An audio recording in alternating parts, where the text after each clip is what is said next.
I'm Frances, and welcome to my channel. I wanted to read a Sylvia Plath story today. I used to really love Sylvia Plath, and when I lived in Wisconsin, I read her journals from front to back about 4 times, and I read the short stories, everything, her letters home. I loved Sylvia Plath. And I sort of got away from her for a very long time, but it's been snowing here, and so it made me think of Sylvia Plath. And I have the old vintage copy of Johnny Panic and the Bible of Dreams. I love this book. I love these short stories, but I went to my local bookstore to get a more modern copy to read from. And today I wanted to read All the Dead Deers. So I'm going to read that today. I'm sort of having fun reading these little stories for my channel. Okay, so this story was either written or published, it says, in 1957/58. So All the Dead Deers by Sylvia Plath. I don't care what Herbert says, declared Mrs. Nellie Meehan, dumping 2 spoonfuls of sugar in her tea. I saw an angel once. It was my sister Minnie the night Lucas died. The 4 of them were sitting late around the red coal fire that November evening in the Meehans' new-bought house. Nellie Meehan and her husband Clifford, Nellie's cousin Herbert, lodger with the Meehans since his red-headed wife left him at haymaking time some 27 years before, and Dora Sutcliffe, who had dropped over for a pot of tea on the way back home up Caxton Slack after visiting her friend Ellen just out of the hospital, recovering from a cataract operation. The dying fire still glowed warm, the battered aluminum tea kettle steamed on the hearth, and Nellie Meehan had gotten out her hand-embroidered linen tablecloth, all wreathed with violets and crimson poppies in honor of Dora's coming. A snowdrift of currant cakes and buttered scones banked the blue willow platter, and a little cut-glass bowl held generous dollops of Nellie Meehan's homemade gooseberry jam. Outside in the clear, windy night, the moon shone high and full. A blue, luminous mist was rising from the bottom of the valley where the mountain stream flowed black and deep over those foaming falls in which Dora's brother-in-law had chosen to drown himself a week ago come Monday. The Meehan's house, bought early that autumn from spinster Catherine Edwards after her mother Maisie died at the dowdy age of 86, clung halfway up the steep hill of red-berried ash and bracken, which flattened out at the top, stretching away into wild and barren moorland, twigged with heather and prowled by the black-faced moor sheep with their curling horns and mad, staring yellow eyes. Already, during the long evening, they had discussed the days of the Great War and the various ends of those who thrived and those who died. Clifford Meehan, creaking to his feet at the appropriate point in the course of conversation, as was his habit, and taking out of the bottom drawer in the polished mahogany china cabinet the cardboard box of souvenirs, medals, ribbons, and the shattered pay book providentially in his breast pocket when the bullet struck, bits of shrapnel still lodged in its faded pages. To show Dora Sutcliffe the blurred ochre daguerreotype snapped in the hospital the Christmas before armistice, with the faces of 5 young men smiling out, lit by the wan winter sun that rose and set some 40 years back. That's me, Clifford had said, and as if naming the fates of characters in some well-known play, jutted his thumb at the other faces one by one. He's got his leg off, he was killed, he's dead, and he's dead.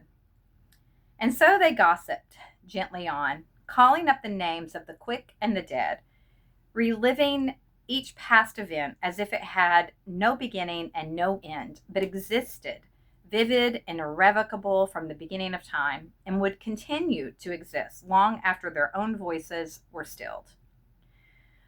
What, Dora Sutcliffe asked Nellie Meehan, now in hushed church-going tones, was Minnie wearing?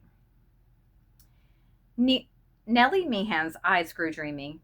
"A white Empire smock," she said, "all gathered about the waist it was, with hundreds and hundreds of little pleats.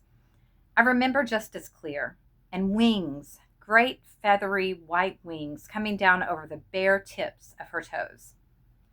Clifford and I didn't get word about Lucas till the next morning, but that was the night I had the pain and heard the knocking. The night Minnie came, wasn't it, Clifford?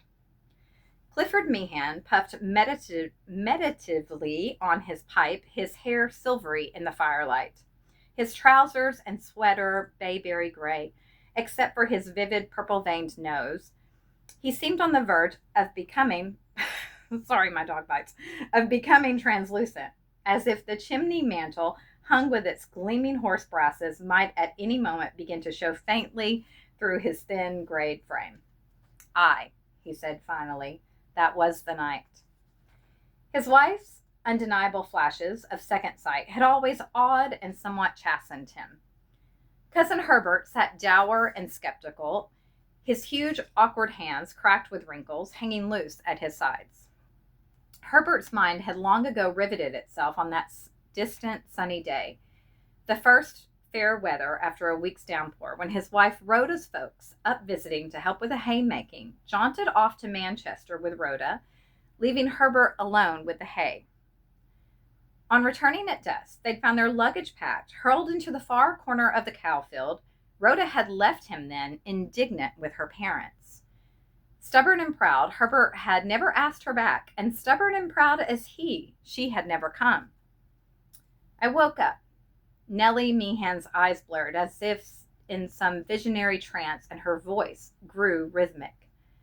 Outside, the wind blasted away at the house, which creaked and shuddered to its foundations under those powerful assaults of air. I woke up that night with a terrible pain in my left shoulder, hearing this loud knocking all around, and there was Minnie, standing at the foot of the bed, right pale and sweet-faced. I was about 7. The winter she took pneumonia. We slept in the same bed then. Well, as I looked, she kept fading and fading until she went fading clear away into nothing. I got up real careful so as not to wake Clifford, and went downstairs to make myself a pot of tea. My shoulder was hurting something terrible, and all the time I heard this knock, knock, knock. "What was it?" Dora Sutcliffe begged, her watery blue eyes wide.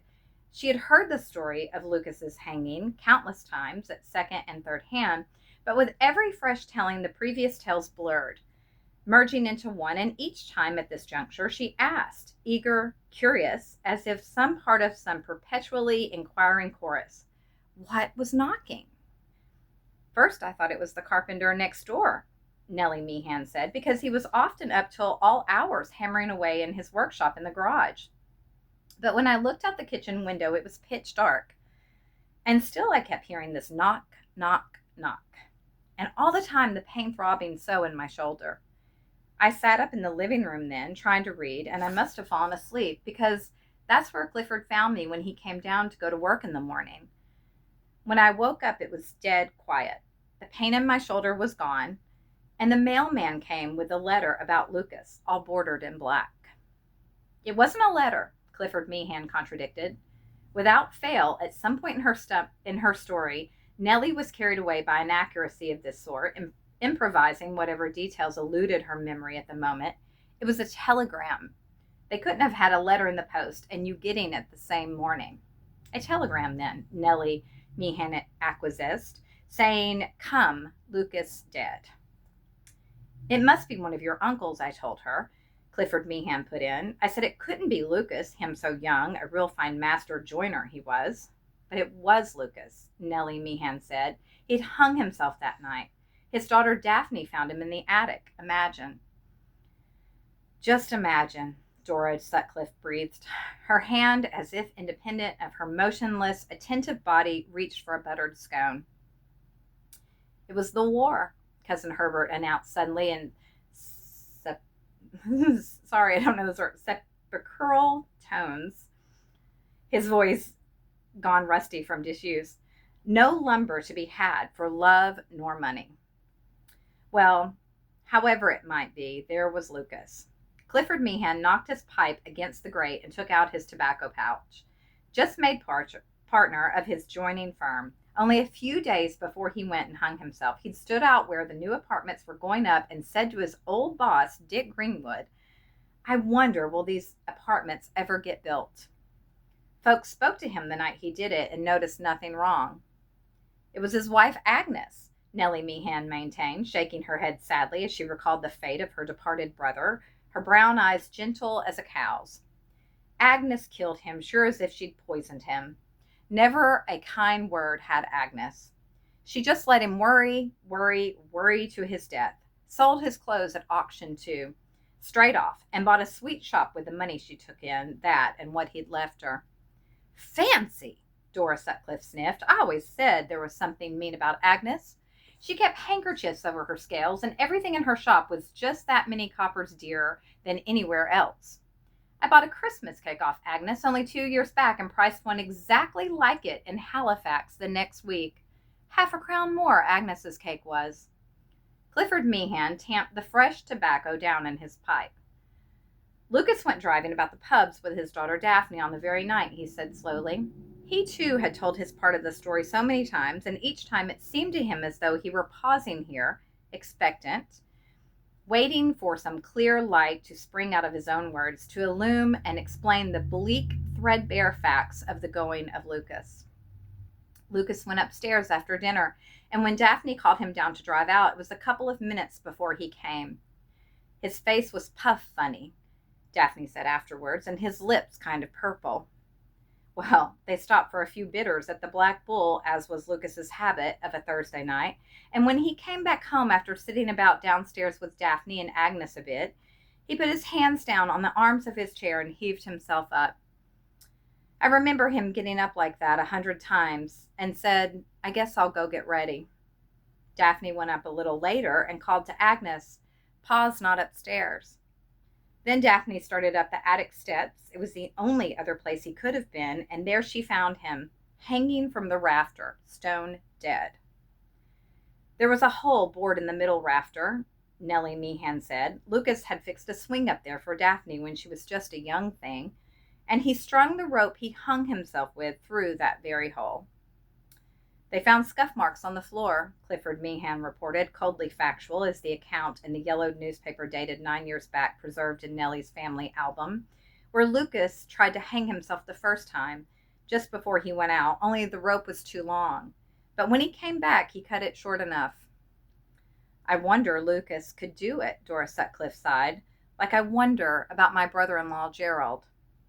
Aye, Gerald was a fine man, Nellie Meehan sympathized.